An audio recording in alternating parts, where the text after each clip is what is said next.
नमस्कार दोस्तों, आपका स्वागत है बैक्टी ज्ञान वॉइस यूट्यूब चैनल पर। आज हम फिर से आपके लिए एक कहानी लेकर हाजिर हुए हैं। यह कहानी भगवान शिव और माता सती के विवाह की है। प्लीज दोस्तों, कहानी को जरूर सुने। बात तब की है जब ब्रह्मा भगवान के एक पुत्र हुआ करते थे जिनका नाम था दक्ष। उन्हें उन्हें प्रजापति दक्ष के नाम से भी जाना जाता था। प्रजापति का अर्थ होता है प्रजा का राजा। जब ब्रह्मा जी ने पृथ्वी की रचना की तो ब्रह्मा जी के पुत्रों ने प्रजापति बनने से इनकार कर दिया। केवल दक्ष ने ही प्रजापति बनने का प्रस्ताव स्वीकार किया। इस प्रकार दक्ष को प्रजा का राजा चुना गया और इनको राज्य का कार्यभार दिया गया। दक्ष का विवाह स्वयंभू मनु की पुत्री प्रस्तुति से हुआ और इन दोनों की 15 पुत्रियां हुई। सभी पुत्रियां गुणवती थीं। फिर भी दक्ष के मन में संतोष नहीं था। वे चाहते थे कि उनके घर में एक ऐसी पुत्री का जन्म हो जो सर्व शक्ति संपन्न हो एवं सर्व विजयनी हो, जिसके कारण दक्ष एक ऐसी ही पुत्री के लिए तप करने लगे। तप करते करते अधिक दिन बीत गए तो भगवती आद्या ने प्रकट होकर कहा, मैं तुम्हारे तप से प्रसन्न हूं। तुम किस कारण वश तप कर रहे हो? जब दक्ष ने तप करने का कारण बताया तो मां बोली, मैं स्वयं पुत्री के रूप में तुम्हारे यहाँ जन्म धारण करूंगी। मेरा नाम होगा सती। मैं सती के रूप में जन्म लेकर अपनी लीलाओं का विस्तार करूंगी। फलतः भगवती आद्या ने सती रूप में दक्ष के यहाँ जन्म लिया। सती दक्ष की सभी पुत्रियों में सबसे अलौकिक थी। सती ने बाल्य अवस्था में ही कई ऐसे अलौकिक आश्चर्य चलित करने वाले कार्य कर दिखाए थे जिन्हें देखकर स्वयं दक्ष को भी विस्मयता होती रहती थी। जब सती विवाह योग्य हो गई तो दक्ष को उनके लिए वर की चिंता होने लगी। उन्होंने ब्रह्मा जी से इस विषय में परामर्श किया। ब्रह्मा जी ने महाराज दक्ष को कहा, सती आद्या का अवतार है। आद्या आदि शक्ति और शिव आदि पुरुष है, अतः सती के विवाह के लिए शिव ही योग्य और उचित वर है।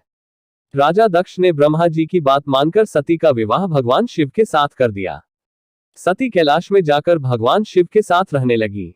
भगवान शिव दक्ष के दामाद थे, किंतु एक ऐसी घटना घटित हो गई जिसके कारण दक्ष के हृदय में भगवान शिव के प्रति बैर और विरोध भाव पैदा हो गया। यह घटना निम्न प्रकार से थी। दोस्तों, कहानी को पूरी सुने जब ही समझ में आएगी। एक बार देवलोक में ब्रह्मा ने धर्म के निरूपण के लिए एक सभा का आयोजन किया था। सभी बड़े बड़े देवता गण सभा में एकत्र हो गए थे। भगवान शिव भी इस सभा में बैठे थे। सभा मंडल में दक्ष का आगमन हुआ। दक्ष के आगमन पर सभी देवता तो उठकर खड़े हो गए, पर भगवान शिव खड़े ही नहीं हुए। उन्होंने दक्ष को प्रणाम भी नहीं किया। फलतः राजा दक्ष ने अपमान का अनुभव किया। केवल यही नहीं, उनके हृदय में भगवान शिव के प्रति ईर्ष्या की आग भी जल उठी। वे उनसे बदला लेने के लिए समय और अवसर की प्रतीक्षा करने लगे। एक बार सती और शिव कैलाश पर्वत पर बैठे हुए परस्पर वार्तालाप कर रहे थे।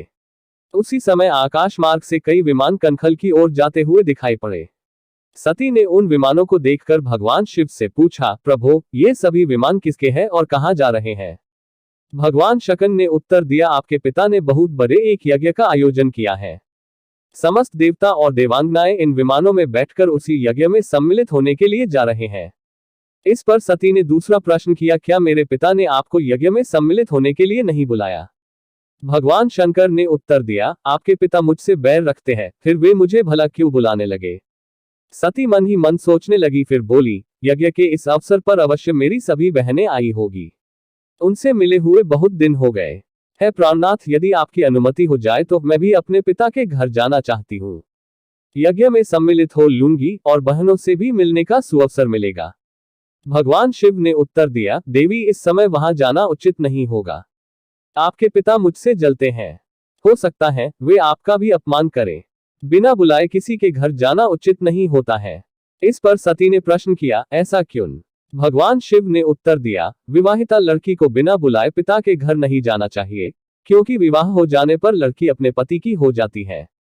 पिता के घर से उसका संबंध टूट जाता है। लेकिन सती पीहर जाने के लिए हठ करती रही, अपनी बात बार बार दोहराती रही। उनकी इच्छा देखकर भगवान शिव ने पीहर जाने की अनुमति दे दी। उनके साथ अपना एक गण भी साथ में भेज दिया। उस गण का नाम वीरभद्र था। सती वीरभद्र के साथ अपने पिता के घर गईं। घर में सती से किसी ने भी प्रेमपूर्वक वार्तालाप नहीं किया। दक्ष ने उन्हें देखकर कहा, तुम क्या यहाँ मेरा अपमान कराने आई हो? अपनी बहनों को तो देखो, वे किस प्रकार भांति भांति के अलंकारों और सुंदर वस्त्रों से सुसज्जित है। तुम्हारे शरीर पर मात्र बाघंबर है।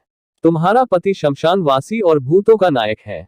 वह तुम्हें बाघंबर छोड़कर और पहना ही क्या सकता है? दक्ष के कथन से सती के हृदय में पश्चाताप का सागर उमड़ पड़ा। वे सोचने लगी उन्होंने यहाँ आकर अच्छा नहीं किया। भगवान ठीक ही कह रहे थे, बिना बुलाए पिता के घर भी नहीं जाना चाहिए। पर अब क्या हो सकता है, अब तो आ ही गई हूँ।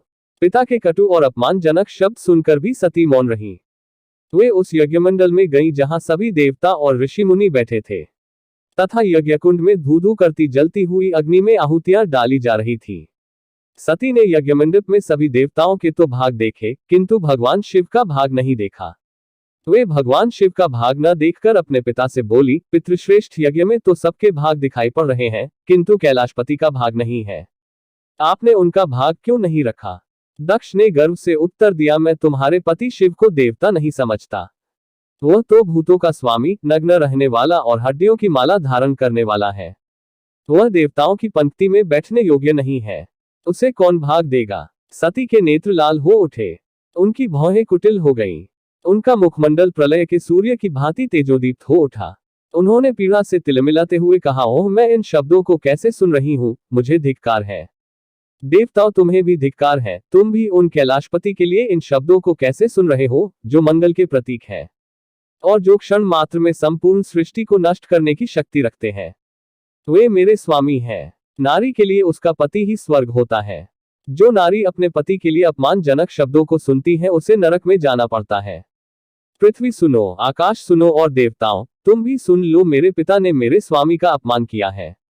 मैं अब एक क्षण भी मैं जीवित रहना नहीं चाहती। सती अपने कथन को समाप्त करती हुई यज्ञ के कुंड में कूद पड़ी। जलती हुई आहुतियों के साथ उनका शरीर भी जलने लगा। यज्ञ मंडप में खलबली पैदा हो गई, हाहाकार मच गया। देवता उठकर खड़े हो गए। वीरभद्र क्रोध से कांप उठे। वे उछल उछल कर यज्ञ का विध्वंस करने लगे। यज्ञ मंडप में भगदड़ सी मच गई। देवता और ऋषि मुनि भाग खड़े हुए। वीरभद्र ने देखते ही देखते दक्ष का मस्तक काटकर फेंक दिया। समाचार भगवान शिव के कानों में भी पड़ा। वे प्रचंड आंधी की भांति कनखल वहां जा पहुंचे। सती के जले हुए शरीर को देखकर भगवान शिव अपने आप को भूल गए। सती के प्रेम और उनकी भक्ति ने शंकर के मन को व्याकुल कर दिया। उन शंकर के मन को व्याकुल कर दिया जिन्होंने काम पर भी विजय प्राप्त की थी और जो सारी सृष्टि को नष्ट करने की क्षमता रखते थे। वे सती के प्रेम में खो गए, बेसुध हो गए। भगवान शिव ने उन्मत्त की भांति सती के जले हुए शरीर को कंधे पर रख लिया। वे सभी दिशाओं में भ्रमण करने लगे। शिव और सती के इस अलौकिक प्रेम को देखकर पृथ्वी रुक गई, हवा रुक गई, जल का प्रवाह ठहर गया और रुक गई देवताओं की सांसें। सृष्टि व्याकुल हो उठी। सृष्टि के प्राणी पुकारने लगे, पाहिमाम पाहिमाम। भयानक संकट उपस्थित देखकर सृष्टि के पालक भगवान विष्णु आगे बढ़े। वे भगवान शिव की बेसुधी में अपने चक्र से सती के एक एक अंग को काट काट कर गिराने लगे। धरती पर 51 स्थानों में सती के अंग कट कट कर गिरे। जब सती के सारे अंग कटकर गिर गए तो भगवान शिव पुनः अपने आप में आए। जब वे अपने आप में आए तो पुनः सृष्टि के सारे कार्य चलने लगे। दोस्तों, धरती पर जिन 51 स्थानों में सती के अंग कट कट कर गिरे थे, वे ही स्थान आज शक्ति के पीठ स्थान माने जाते हैं। आज भी उन स्थानों में सती का पूजन होता है, उपासना होती है। दोस्तों, कैसी लगी हमारी कहानी कमेंट में लिखें। प्लीज वीडियो को लाइक और चैनल को सब्सक्राइब करना ना भूलें।